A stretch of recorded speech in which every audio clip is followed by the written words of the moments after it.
Jake Paul's California mansion has been raided by the FBI, multiple news organizations report. You can see in this aerial footage agents in uniform outside his home in Calabasas. Look, when you mention fighters like Anthony Joshua, you're talking about something bigger than just another match. You're talking about what happens when all the protective layers get stripped away and a fighter faces someone who can't be managed, controlled, or worked around with contract tricks. Because real elite competition has this nasty habit of showing exactly what marketing campaigns try to keep hidden. Jake Paul's attorney says he was out of state and not at his Calabasas home during that raid today. The FBI says they're investigating allegations of criminal acts for an incident that he's known for being in the public eye. But today, YouTube star Jake Paul is making headlines after an FBI raid at his home in Calabasas. Sky 5 was over the scene Wednesday morning as federal agents entered Paul's home in a gated community off Mulholland Highway. 24 feds, some in tactical gear, could be seen carrying evidence from the property, including several firearms. After the search, a SWAT team was seen leaving in a procession of law enforcement vehicles. This whole mess stays compelling because it feeds on itself. One accusation triggers another video, then another interview, followed by more denials and breakdowns. It's this endless cycle where suspicion becomes pure entertainment, and the drama itself turns into the main product, keeping people glued to their screens, driving engagement across every MMA and boxing platform out there. From a viewer retention standpoint, this formula works like clockwork because it mixes fear, scandal, big names, and mysteries that never quite get solved. It keeps pulling you forward with this promise that maybe the next bombshell will finally prove what you've been thinking all along, or maybe it'll completely destroy everything you thought you knew. Right, because of the weight difference in there. I only know one man that'll do the weight difference like that, and that's the Bronze Bomber. You know, for me, in my opinion, I think it's scripted a little bit because, you know, of the weight difference, and, you know, Joshua is a former, you know, champion. And also, you know, he's current, he's active, you know, and this is going to be the first time that we see Paul, you know, fighting an active fighter. You know what I mean? We seen the Mike Tyson. That was all fun. That was cute. You know what I'm saying? It's fun and games and stuff. But now you're dealing with a real professional. What we're really looking at here goes way beyond Jake Paul as just one person. This is about a massive cultural clash between old school fighting values and this new influencer-driven promotion style where managing your image, going viral, and looking good sometimes matter more than the raw, honest brutality that defines fighting at the top level. Whether Jake Paul can ever truly shake off this cloud of doubt isn't going to come down to press conferences or social media comebacks. It's going to come down to choices. If his future fights start prioritizing real risk over playing it safe, genuine transparency over image control, and actual competition over putting on a show, then maybe perceptions can shift. But if we keep seeing the same old patterns play out, the audience is going to conclude that once the illusion cracked, it was never really solid to begin with. Leaked script, have you seen this? Move on.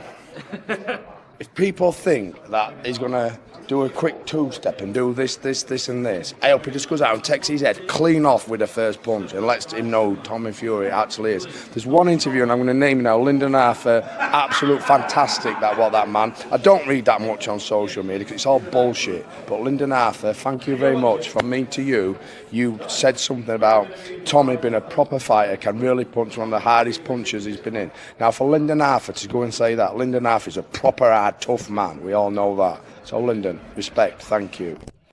Everything changed for Jake Paul, not because of one specific punch or one particular night, but because boxing and MMA fans collectively started realizing that showmanship, brand building, and cherry-picked opponents had gradually taken over from pure competitive drive.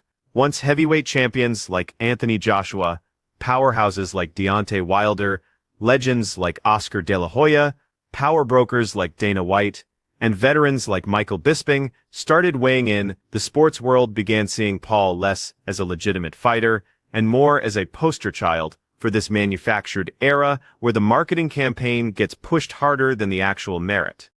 At any point, did you start to take your foot off the gas just a little bit because you noticed he was tiring out? Yeah, definitely. Definitely a bit. You know, I wanted to give the fans a show, but I didn't want to hurt someone that didn't need to be hurt.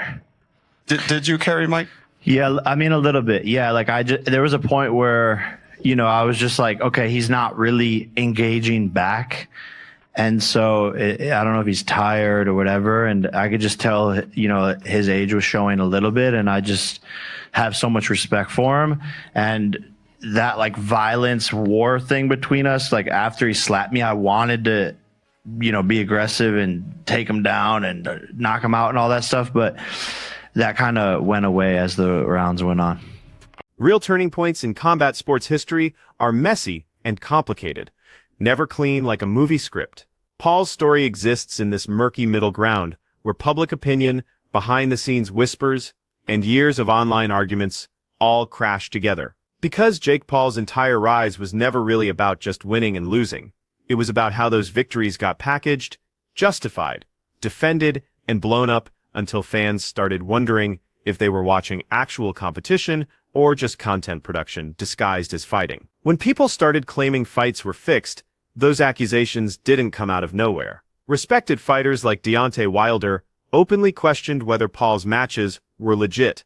Oscar de la Hoya was saying what plenty of insiders were thinking privately. Even casual fans started noticing weird patterns with glove regulations, round lengths, who gets chosen as opponents, and promotional control that felt more like exhibitions than the brutal, unforgiving world of real professional boxing. If taking Viagra counts, then yes. I'm gonna need a yes or a no. No. It's true. Things really escalated when Jake Paul himself admitted to taking it easy during certain moments. Taken by itself, that might sound like good sportsmanship, but given everything else, it lit a fire under the skeptics. Because in real elite boxing, you don't manage the threat level for your opponent. When that confession started making the rounds online, it just reinforced what people already believed, that some of these fights were being choreographed for the cameras rather than settled through pure competitive drive. The drug testing controversy became another explosive element because Dana White's public challenge wasn't presented as mere gossip, but as a serious demand for transparency from someone claiming to be legitimate. When publicly released, independently verified test results never materialized. Critics filled that silence with their own theories, connecting visible physical transformations, past resistance to strict anti-doping requirements, and insider commentary into a story that just wouldn't go away. Publicly stated that I use cocaine. I do not. So I told you, you could randomly cocaine test me for the next 10 years. I believe that you're a cheater, and I believe that you use steroids. So I want to randomly steroid test you for the next 2 years. And that thing that you came out with today, nobody on earth thinks that you really wrote that. You're too stupid. Medical expert opinions, social media meltdowns, and commentary from fighters like Dylan Dennis kept adding fuel to the fire. Not because accusations by themselves proved anything definitive, but because when you get that many voices saying similar things, it creates this environment where staying quiet looks worse than coming clean. In the eyes of fans, every refusal to share documentation just became another unresolved question piled onto an already massive stack of doubts. When MVP executives responded with heavy legal language and threats about defamation lawsuits, those tactics might be standard in high-stakes business, but they usually backfire in fight culture where being open earns you respect. Threatening court action doesn't convince fans that results are genuine. It just signals that protecting the image has become more important than honest accountability. That I brought it up wants to do testing. And he wants to do a set date before the fight. Okay? So he did the cycle, he did whatever, and now he's going to try to take a piss test and clear it and be like, oh, I'm clean. That doesn't count. Okay? It doesn't count. With the money that he has, you can have a doctor clean your system in over 24 hours. Cheeto Vera just went on that podcast and said, you know that. So him doing this is another scam that he does. He's a bullshit artist. He just lies. Everybody knows he's on juice. He's admitted taking peptides. There's doctors that have him in the office saying we're giving him peptides on their website. So like, it's just bullshit. And I don't care about the steroids thing. It's just like, what are we doing here? He has every advantage. He gets to pick the refs. He gets to pick the fucking judge. It's like, come on. Dylan Dennis, who had his own heated history with Jake Paul, started posting compromising photos. Michael Bisping's criticism hit especially hard because it came across as measured and knowledgeable, highlighting how Jake Paul's opponents were usually retired, past their prime, or celebrity-adjacent fighters. He pointed out that the one time Paul faced someone close to his own level in Tommy Fury, he lost. That fact anchors a lot of the criticism from people who argue that you can't claim legitimacy without repeatedly taking on hungry, elite professionals in their prime. There has never once in Jake Paul's career been any talk of that sort, of anything to do with the fight being anything but a real fight that has exactly the same situation as any professional fight. And that's exactly the same thing here for the Anthony Joshua fight. It's just beyond mind-blowing that people would think that. Anthony Joshua was on record saying that if he didn't finish him in the first round, that would be disappointing, that it would be a failure. The narrative changed as we got closer to fight night and obviously post-fight, and I understand why, but they were pretty adamant it would take max 2 rounds to knock out Jake Paul. The FBI raid story added yet another layer to public perception.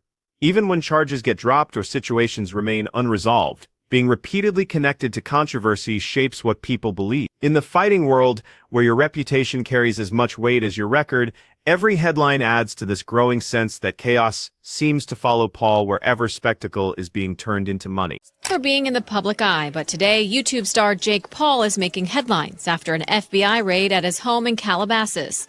Sky 5 was over the scene Wednesday morning as federal agents entered Paul's home in a gated community off Mulholland Highway. 24 feds, some in tactical gear, could be seen carrying evidence from the property, including several firearms. After the search, a SWAT team was seen leaving in a procession of law enforcement vehicles. The core argument isn't that every single fight was scripted or every accusation was accurate, but that the entire framework around Jake Paul's boxing career looks carefully constructed. From opponent selection to promotional messaging, it creates this atmosphere where fans feel like they're being tricked into believing something is authentic without getting the kind of proof that usually earns that trust. Legal proceedings might drag on for years, but for Anthony Joshua, recovery doesn't follow courtroom schedules. Grief moves in its own unpredictable way, and even if justice gets pursued, no verdict can bring back what was lost or undo the moment when everything fell apart. Gerald Miller's emotional reaction adds depth to this, showing how even damaged relationships melt away when faced with mortality. Tragedy reminds everyone that conflicts are temporary, but human compassion kicks in automatically when the stakes become undeniably real. Fans watching this develop have to confront their own part in it, because clicks, comments, and outrage feed the narratives that can make pain worse. Listening to people like Johnny Nelson calling for a pause serves as a reminder that behind every news update is someone trying to survive something unthinkable. Anthony Joshua's boxing future will always generate discussion, but his future as someone carrying this loss matters more. Whether he ever fights again or not, this chapter will influence how he approaches life, relationships, and responsibility long after he's done with the ring. The bigger lesson for combat sports is hard to swallow, but it's necessary. If the culture keeps rewarding dangerous behavior without any real reflection, more lives risk getting caught in the aftermath. Voices like Eddie Hearn and Tyson Fury are trying to steer the conversation back toward taking responsibility. At the end of the day, this story isn't about picking heroes and villains, but about understanding consequences. When lives are lost and trauma lingers, the only response that matters is honesty, restraint, and actually learning something. Whether boxing pays attention might determine if tragedies like this stay rare or become commonplace. What sticks with you most when thinking about Anthony Joshua isn't the lawsuit or the media coverage, but the quiet that comes after tragedy, when all the noise dies down and the cameras move on to something else, a man is left replaying moments he can never change. No guidance from Eddie Hearn or sympathy from Tyson Fury can fully prepare him for those long nights where memory becomes the toughest opponent he's ever had to face. It's tempting for fans to turn this into taking sides, picking Anthony Joshua or Jake Paul like you're predicting a fight outcome. But real life doesn't work with scorecards. And people like Johnny Nelson keep reminding everyone that grief doesn't care about internet arguments. The deaths that occurred are permanent and completely indifferent to public opinion. From a human perspective, Eddie Hearn's approach feels less like business management and more like protection duty. When someone you've worked with for years almost loses everything in seconds, professional relationships turn into something more personal. His direct tone suggests someone trying to shield Anthony Joshua from getting consumed by a system that moves on way too fast.